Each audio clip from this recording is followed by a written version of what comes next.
The Time Machine by H. G. Wells. Chapter 9. We emerged from the palace while the sun was still in part above the horizon. I was determined to reach the white Sphinx early the next morning, and ere the dusk I purposed pushing through the woods that had stopped me on the previous journey. My plan was to go as far as possible that night, and then, building a fire, to sleep in the protection of its glare.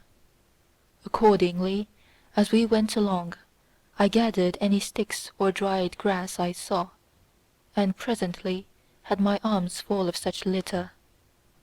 Thus loaded, our progress was slower than I had anticipated, and besides Weena was tired, and I began to suffer from sleepiness too, so that it was full night before we reached the wood. Upon the shrubby hill of its edge Weena would have stopped, fearing the darkness before us, but a singular sense of impending calamity, that should indeed have served me as a warning, drove me onward. I had been without sleep for a night and 2 days, and I was feverish and irritable. I felt sleep coming upon me, and the Morlocks with it. While we hesitated, among the black bushes behind us, and dim against their blackness, I saw 3 crouching figures. There was scrub and long grass all about us, and I did not feel safe from their insidious approach. The forest, I calculated, was rather less than a mile across. If we could get through it to the bare hillside, there, as it seemed to me, was an altogether safer resting place. I thought that with my matches and my camphor I could contrive to keep my path illuminated through the woods. Yet it was evident that if I was to flourish matches with my hands I should have to abandon my firewood. So, rather reluctantly, I put it down. And then it came into my head that I would amaze our friends behind by lighting it. I was to discover the atrocious folly of this proceeding, but it came to my mind as an ingenious move for covering our retreat. I don't know if you have ever thought what a rare thing flame must be in the absence of man and in a temperate climate. The sun's heat is rarely strong enough to burn, even when it is focused by dewdrops, as is sometimes the case in more tropical districts. Lightning may blast and blacken, but it rarely gives rise to widespread fire. Decaying vegetation may occasionally smoulder with the heat of its fermentation, but this rarely results in flame. In this decadence, too, the art of fire-making had been forgotten on the earth. The red tongs that went licking up my heap of wood were an altogether new and strange thing to Weena. She wanted to run to it and play with it. I believe she would have cast herself into it had I not restrained her. But I caught her up, and in spite of her struggle, plunged boldly before me into the wood. For a little way the glare of my fire lit the path. Looking back presently, I could see through the crowded stems that from my heap of sticks the blaze had spread to some bushes adjacent, and a curved line of fire was creeping up the grass of the hill. I laughed at that, and turned again to the dark trees before me. It was very black, and Weena clung to me convulsively, but there was still, as my eyes grew accustomed to the darkness, sufficient light for me to avoid the stems. Overhead it was simply black, except where a gap of remote thin blue sky shone down upon us here and there. I struck none of my matches, because I had no hand free. Upon my left arm I carried my little one. In my right hand I had my iron bar. For some way I heard nothing but the crackling twigs under my feet, the faint rustle of the breeze above, and my own breathing, and the throb of the blood vessels in my ears. Then I seemed to know of a pattering about me. I pushed on grimly. The pattering grew more distinct, and then I caught the same queer sound and voices I had heard in the underworld. There were evidently several of the Morlocks, and they were closing in upon me. Indeed, in another minute I felt a tug at my coat, then something at my arm, and Weena shivered violently and became quite still. It was time for a match, but to get one I must put her down. I did so, and as I fumbled with my pocket, a struggle began in the darkness about my knees, perfectly silent on her part, and with the same peculiar cooing sounds from the Morlocks. Soft little hands, too, were creeping over my coat and back, touching even my neck. Then the match scratched and fizzed. I held it flaring, and saw the white backs of the Morlocks in flight amid the trees. I hastily took a lump of camphor from my pocket, and prepared to light it as soon as the match should wane. Then I looked at Weena. She was lying clutching my feet, and quite motionless, with her face to the ground. With a sudden fright I stooped to her. She seemed scarcely to breathe. I lit the block of camphor and flung it to the ground, and as it split and flared up and drove back the Morlocks and the shadows, I knelt down and lifted her. The wood behind seemed full of the stir and murmur of a great company. She seemed to have fainted.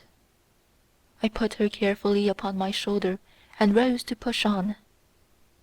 And then there came a horrible realization.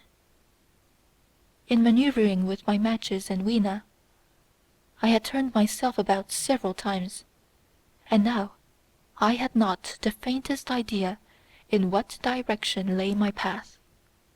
For all I knew, I might be facing back towards the palace of green porcelain. I found myself in a cold sweat. I had to think rapidly what to do. I determined to build a fire and encamp where we were. I put Weena, still motionless, down upon a turfy bowl, and very hastily, as my first lump of camphor waned, I began collecting sticks and leaves. Here and there, out of the darkness round me, the Morlock's eyes shone like carbuncles. The camphor flickered and went out. I lit a match, and as I did so, two white forms that had been approaching Weena dashed hastily away. One was so blinded by the light that he came straight for me, and I felt his bones grind under the blow of my fist. He gave a whoop of dismay, staggered a little way, and fell down. I lit another piece of camphor, and went on gathering my bonfire. Presently I noticed how dry was some of the foliage above me, for since my arrival on the time machine, a matter of a week, no rain had fallen. So instead of casting about among the trees for fallen twigs, I began leaping up and dragging down branches. Very soon I had a choking smoky fire of green wood and dry sticks, and could economize my camphor. Then I turned to where Weena lay beside my iron mace. I tried what I could to revive her, but she lay like one dead. I could not even satisfy myself whether or not she breathed. Now the smoke of the fire beat over towards me, and it must have made me heavy of a sudden. Moreover, the vapour of camphor was in the air. my fire would not need replenishing for an hour or so. I felt very weary after my exertion, and sat down. The wood, too, was full of a slumberous murmur that I did not understand. I seemed just to nod and open my eyes, but all was dark, and the Morlocks had their hands upon me. Flinging off their clinging fingers, I hastily felt in my pocket for the matchbox, and it had gone. Then they gripped and closed with me again. In a moment I knew what had happened. I had slept, and my fire had gone out, and the bitterness of death came over my soul. The forest seemed full of the smell of burning wood. I was caught by the neck, by the hair, by the arms, and pulled down. It was indescribably horrible in the darkness to feel all these soft creatures heaped upon me. I felt as if I was in a monstrous spider's web. I was overpowered, and went down. I felt little teeth nipping at my neck. I rolled over, and as I did so my hand came against my iron lever. It gave me strength. I struggled up, shaking the human rats from me, and, holding the bar short, I thrust where I judged their faces might be. I could feel the succulent giving of flesh and bone under my blows, and for a moment I was free. The strange exultation that so often seems to accompany hard fighting came upon me. I knew that both I and Weena were lost, but I determined to make the Morlocks pay for their meat. I stood with my back to a tree, swinging the iron bar before me. The whole wood was full of the stir and cries of them. A minute passed. Their voices seemed to rise to a higher pitch of excitement, and their movements grew faster. Yet none came within reach. I stood glaring at the blackness. Then suddenly came hope. What if the Morlocks were afraid? And close on the heels of that came a strange thing. The darkness seemed to grow luminous. Very dimly I began to see the Morlocks about me. 3 battered at my feet. And then I recognized with incredulous surprise that the others were running, in an incessant stream, as it seemed, from behind me, and away through the wood in front. And their backs seemed no longer white, but reddish. As I stood agape, I saw a little red spark go drifting across a gap of starlight between the branches, and vanish. And at that I understood the smell of burning wood, the slumberous murmur that was growing now into a gusty roar, the red glow, and the Morlock's flight. Stepping out from behind my tree and looking back, I saw, through the black pillars of the nearer trees, the flames of the burning forest. It was my first fire coming after me. With that I looked for Weena, but she was gone. The hissing and crackling behind me, the explosive thud as each fresh tree burst into flame, left little time for reflection. My iron bar still gripped, I followed in the Morlock's path. It was a close race. Once the flames crept forward so swiftly on my right as I ran that I was outflanked and had to strike off to the left. But at last I emerged into a small open space, and as I did so, a Morlock came blundering towards me, and passed me, and went on straight into the fire. And now I was to see the most weird and horrible thing, I think, of all that I beheld in that future age. This whole space was as bright as day with the reflection of the fire. In the centre was a hillock or tumulus, surmounted by a scorched hawthorn. Behind this was another arm of the burning forest, with yellow tongues already writhing from it, completely encircling the space with a fence of fire. Upon the hillside were some 30 or 40 Morlocks, dazzled by the light and heat, and blundering hither and thither against each other in their bewilderment. At first I did not realize their blindness, and struck furiously at them with my bar, in a frenzy of fear, as they approached me, killing one and crippling several more. But when I had watched the gestures of one of them groping under the hawthorn against the red sky, and heard their moans, I was assured of their absolute helplessness and misery in the glare, and I struck no more of them. Yet every now and then one would come straight towards me, setting loose a quivering horror that made me quick to elude him. At one time the flames died down somewhat, and I feared the foul creatures would presently be able to see me. I was thinking of beginning the fight by killing some of them before this should happen. But the fire burst out again brightly, and I stayed my hand. I walked about the hill among them and avoided them, looking for some trace of Weena. But Weena was gone.